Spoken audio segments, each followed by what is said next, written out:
welcome to Brickcats. Thanks for joining me today for episode 8 of Viewer Connections, the series in which you watch me sort LEGO while I talk about LEGO Star Wars related topics. I hope everyone had a nice Christmas holiday if you celebrate Christmas, and that your 2022 starts off on a high note. The first question for today, a user on Reddit asks, are your reviews biased? Well, yes and no. Yes, in the sense that if I don't think I'm going to like a model, then I probably won't go through the time and effort to collect the parts and do a review at considerable monetary and time expense.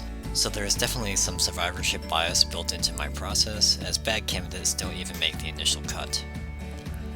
As for models I do review, I would like to think they're pretty neutral. I try to point out genuine problems, or what I consider genuine problems, but still maintain a constructive tone, as I really don't think designers make the design or part choices they make to make a build unstable or more expensive. A follower on Instagram asks, a lot of times you recommend different colors in place of hidden bricks or parts. If someone is trying to build up their inventory, do you think it's worth paying a little bit more to buy those parts in, for example, light bluish gray, so you don't have to buy them later? This is a really good question, and like most things, it kind of depends on what you're going for. If you run the algorithm and there aren't any super expensive pieces, and or you don't have a spares bin to draw from, then I'd say just go for it. Using bricks and pieces, and then marking the ones you buy from bricks and pieces as ones you have in your wanted list can also be a good way to reduce cost, but still get the specified colors. Also, if you build a mock with the intent of taking it apart and the pieces I recommend substituting are a useful color, such as light bluish gray, then maybe it's worth it to you as well. My recommendations are usually based on the assumption that you do have some spare parts to draw from, so the substitution isn't that difficult. Another follower asks on Instagram, do you blacklist Bricklink stores, and can you share your blacklist? Like any frequent user of Bricklink, I do have a fairly long list of blacklisted stores at this point. Only a handful of them are blacklisted due to negative experiences, and I've never had a reason to leave actual negative feedback. The rest of the stores I've blacklisted are mostly due to having really high average lot requirements, disproportionately expensive prices in general, or their feedback score is too low to make me want to take a chance.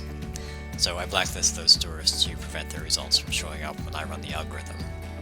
There was also one that had really good prices, but I think it had a lot limit of 3, which was super annoying to me, so that one got blacklisted as well. I rarely buy less than 10 or 15 lots. And as far as the second part of the question, I don't think I would share my blacklist, mostly because I really haven't had a truly awful Bricklink experience yet, knock on wood, and thanks to selection bias, most of the stores out there have really good feedback scores in general.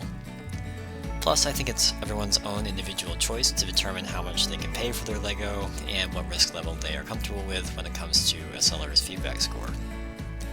For me, it's worth my time to really drill down into how much I'm paying per part, but for others they may not care and are satisfied with whatever the algorithm gives them. And the last question for this episode comes from Facebook, and the user asks, would you ever do a speed build video of a mock? Almost certainly not, for 2, maybe 2.5 reasons. The first is that I rarely have a chance to sit down and build something in one straight shot.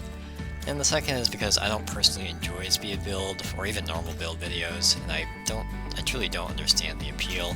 So if anyone can explain that to me in the comments, by all means, please let me know. And the half reason is that I'm lazy, and breaking down and setting up my little film station is multiple times. That's not something I really want to do. That's all for this episode. If you have a question, please leave them below in the comments or send them by whatever medium you'd like.